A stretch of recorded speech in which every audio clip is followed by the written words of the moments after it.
So everywhere I go now, I've become acutely aware of pinkies. I see people everywhere with pinkies. Hundreds, thousands of them, pinkies everywhere I go, and they're all using them. Case in point, just today my wife and I and the kids were at a Safeway, and she had to run in and cash a check at the bank, and I'm sitting out in the car and I look over and I see this young man on his cell phone, and I'm looking at his hand, and I'm doing this all over the place with all kinds of people. I'm just watching him.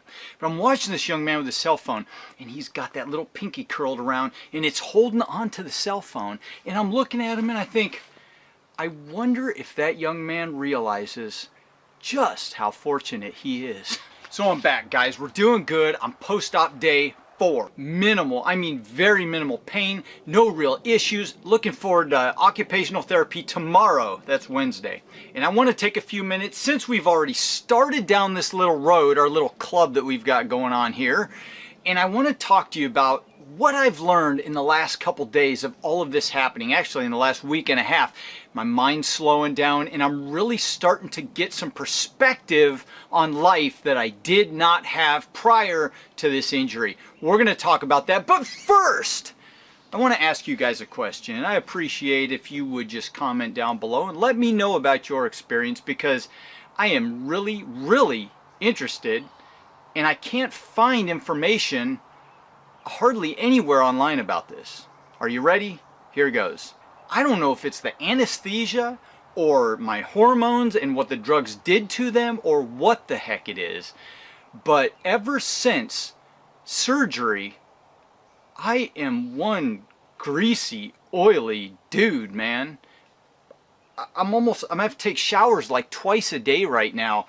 I don't know if it's the medication coming through my skin or what, but I am a clean person, and I can't, I'm not in the shower, I can't take enough showers right now. I don't know what it is. Maybe it's the medication, maybe it's all the drugs they put in me through the process, but so, I found like one little forum and people were saying that it could take months for this to go away. But if you guys have had similar experience, I know a ton of you out there have had surgery. Let me know if this is something connected to the surgery and the medications, because it's pretty dang weird. So let's get on with what I've learned, guys, and it's this. I'm just going to start with one simple, basic function of life, and I'm going to describe it to you from that viewpoint. And then I want to talk to you about a really cool movie that I watched again last night. I've watched it several times. It's just a simple little movie, but it's really touching me right now at this point in my life. And we'll talk about that. But this simple basic function in life, I am learning so much from it. It's absolutely amazing. And what it is brushing your teeth. And so I'm going to talk to you about what I'm learning and how that's connected. When I get up in the morning, by the way, because of this, everything in my life is taking, I don't know, twice, 3 times as long, probably 4 times as long to do, which is fine. I'm out of work right now. I'm learning. It's all good. I'm really in a good headspace. It's fine. I'm good with it right now. But what it is doing is exactly what you guys said it would do. It is making me slow down and see life in a different way. Get a whole new perspective on things. And when I get up in the morning, the first thing I do is I go brush my teeth. And in the past, I would just I'd run out, start a coffee, run in the bathroom, brush my teeth, get a shower, get out. It's like I'd be dressed. I could do all of this in about 10 minutes. You know, guys, we don't need makeup and all that garbage. I mean, I was done and ready to head out the door in about 10 minutes in the morning. Now, I have to, it takes a lot of time to figure out how to do everything with one hand. You try opening the fridge door and getting something out of the fridge and closing the fridge door and do all that with one hand. It's every little detail in life, guys. But when I go to brush my teeth, I'm brushing with my left hand. It's my non-dominant hand, and I have to really spend a lot of time brushing and making sure I'm getting all the teeth, making sure I'm getting them well, and not jamming the toothbrush into my gums or into my teeth or hurting myself. It's kind of it sounds so simple, and this is going somewhere, so don't go away. It sounds so simple, but what it's doing, something as simple as brushing my teeth, is it's making me slow down and focus on each individual aspect of what I'm doing. It's making me slow my life down and really be in the now. And that's how this is connected to the movie I'm going to tell you about, that I think you guys should all watch.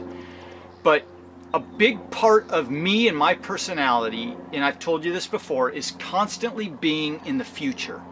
I'm always, like I said, if it ain't the guy grinding, it ain't the rooster, it's a plane. I'm telling you. I am always 5 days from now, 2 weeks from now, 2 years from now, 20 years from now. I'm always in the future in my mind. And one of the things this movie says is, you know, the kid asks about an issue and the guy says, that's in the future, throw it out. The only thing that matters in your life is right now. You may not have tomorrow. You may walk out in front of a bus, and as horrible as that sounds, you just don't know. You don't have the future. You are not promised the future, and neither am I. And I'm realizing that more and more now. All we have is right now. And we need to focus on, I need to focus on right now. Every little detail I'm doing, there's always something going on. There's always something to pay attention to in the now. There's always detail, and there's always something to learn from every moment that is going on in our life.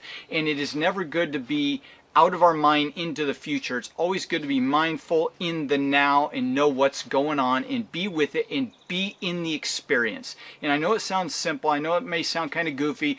Something as little as brushing your teeth, but only having the one hand right now is forcing me to focus on brushing my teeth methodically, brushing them slowly, and really spend time focusing on brushing my teeth and experiencing every part of that. Sounds crazy, but it's making me do that with every little aspect of my life right now. And I am telling you, so much anxiety, worry, fear, doubt, all that stuff starts going out the window when you just focus on right now, what you're doing right now, what's happening in your life. Is this something you want to do more of? Is it something you want to do less of? If it's something you want to do more of it. Get more in that experience. Focus on that more. Enjoy that moment. If it's something you want to do less of, pull away from that. Get rid of it. Move in the direction that you want to go, that will allow you to feel more joy in your life and feel more in the moment. And I'm telling you, it's just a powerful thing going on in my life right now. And it took this to do it, but maybe there's some way that we can get that to happen in your guys' life too. And I think that wake, man, it's getting bright. The sun's coming out. I think that book, Wake Up and Live, that I explained before, and by the way, people are finding that on PDF in the free format. I'm going to put a link down below if I can find it, and you guys can all go to it and get that book for free. And then somebody else showed where there was a link on YouTube to that book, and it's read to you for free. So I'll put a link somewhere for that. But I think that book gives ideas for you to get in that state without having to go through something like this. But being in the now can be an incredibly powerful and life transforming thing to do. And just being purposeful in what you're doing in the present moment. Saying a lot of stuff to get all that out, but there it is. That's Mike, you know. So the movie that I want to talk about, that you guys should all go and see, whether you like this type of movie or not, it's got a powerful message behind it, is called Peaceful Warrior. I don't know if you've seen it before. I'll see if I can get a link down to Amazon to the movie. I'm sure Amazon sells it. Amazon sells everything in the entire world. And I don't get anything by putting this link down below. I haven't set all that stuff up. You know, I think you get pennies for it. It's not that big of a deal to me, but I'll send you to that link. You can go ahead and line Jeff Bezos' pockets. But the movie's a great movie. Like I said, it's called Peaceful Warrior. And in that movie, Nick Nolte is one of the main characters, and he's teaching this kid who's a gymnast. By the way, it's based on a true story. he's teaching this kid who is a gymnast who goes through a major injury about life, how to deal with life, how to become more in the present moment and become better at who he is and what he's doing. So the kid wants to be in the movie. Well, this movie. Anyway, you want to introduce yourself, Allie? Wait, I just did. All right. Say hi. Hi. Hi. Anyway, this Nick Nolte, he teaches this kid how to throw out the trash in his brain, all the junk that he's got jumbled up, throw out all these thoughts that he's got going on in the future that aren't real, that aren't now, and focus on every little detail about what he's doing now to become the best gymnast that he can become and do now. And I was talking to my dad about this on the phone today, and how I'm learning how to do this, how I'm learning how to slow down, slow my mind down, and focus on right now and every detail in my life that I'm doing right now and really live in the moment. And he said, hey, you know, Russell Wilson does that and he makes $80 million. And I didn't realize that Russell Wilson was quarterback for the Seahawks, was preaching this all the time. But my dad was going on talking about how he's always when they're interviewing him, he's always talking about this, how he focuses on every single play, and he's only in that play, and he preaches that to the other players, that this play is the only play that matters, and you got to act as if this is a championship game, and this is the only play that matters to get us to the Super Bowl and win the Super Bowl. And it's really a good quality to have in your life. I'm learning that now, being out of work and having this happen has really slowed me down a lot, and I'm really enjoying learning how to appreciate and live in every moment. Now, that being said, I'm not perfect. Are you perfect? I'm not perfect. I'm sure that, you know, at some point, occasionally, I found myself doing that recently. I'll start getting off track. I'm going back to where I used to go, and I'm pulling myself back. And I'm saying, Mike, you can't go there, man. All you have is right now. Let's make the most of this moment right now. And it's such a simple lesson. It's a lesson that rings throughout time that, people hear over and over again. But when something big happens to you and it kind of alters the time being in your life, it really forces you to change, what you're doing, change your life and focus on what's going on right here and right now. What do you think? Is that true? Mm-hmm. What have you learned by all this? You don't know? You don't? Well, we've at least learned how to start working on word problems, right? Mm-hmm. What Allie learned today? What did you learn today, Allie? We were talking about this morning, and I told you something that Grandpa Jim taught me and told me all growing up as a kid.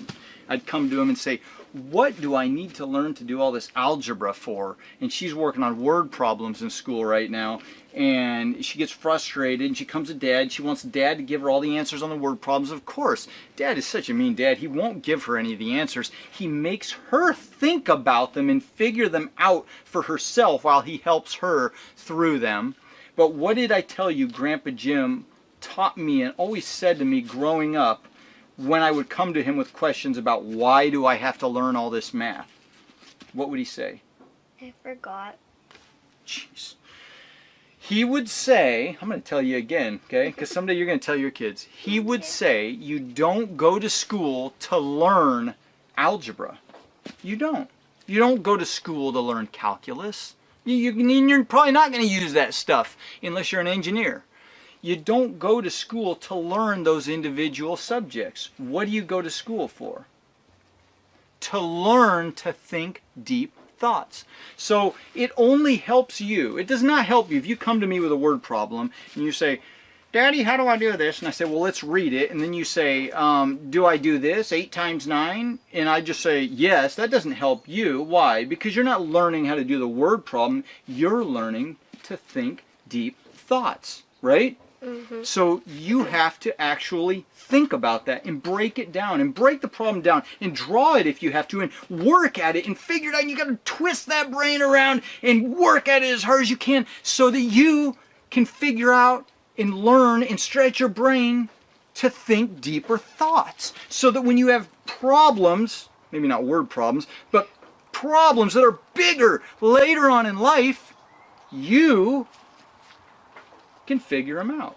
Because you have learned to think deep thoughts. Does that make sense? Mm-hmm. It makes sense. Uh-oh, we got another one. You want the other knee? Come on over, buddy. Come on. Come on. Come on. Let's go. Oh, we got both of them here now. Okay, what do you want to say, Emily? They don't know. They just want to be in it. They just want to smile and they want to look at the camera, and that's all great, guys. Because right now, we got the time, and that's what we're here for. Yeah, Daddy hurt his hand. Yeah, they know Daddy hurt his hand. Do you guys have anything else to say? I think I've gotten my point across in this video. I think we finished it for now. Do you have anything you want to say to these people? This is our family. This is our YouTube family. And these people care about us. They do. I love you, people. Oh, what else do you want to say? Nothing. Nothing? Are you embarrassed? Are you shy? Maybe a little? Okay, it's okay.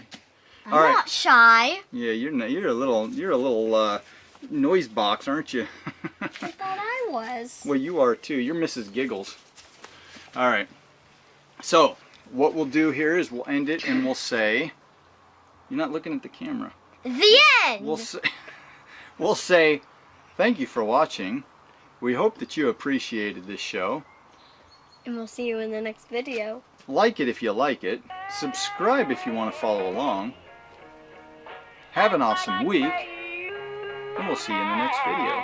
Adios. Wait.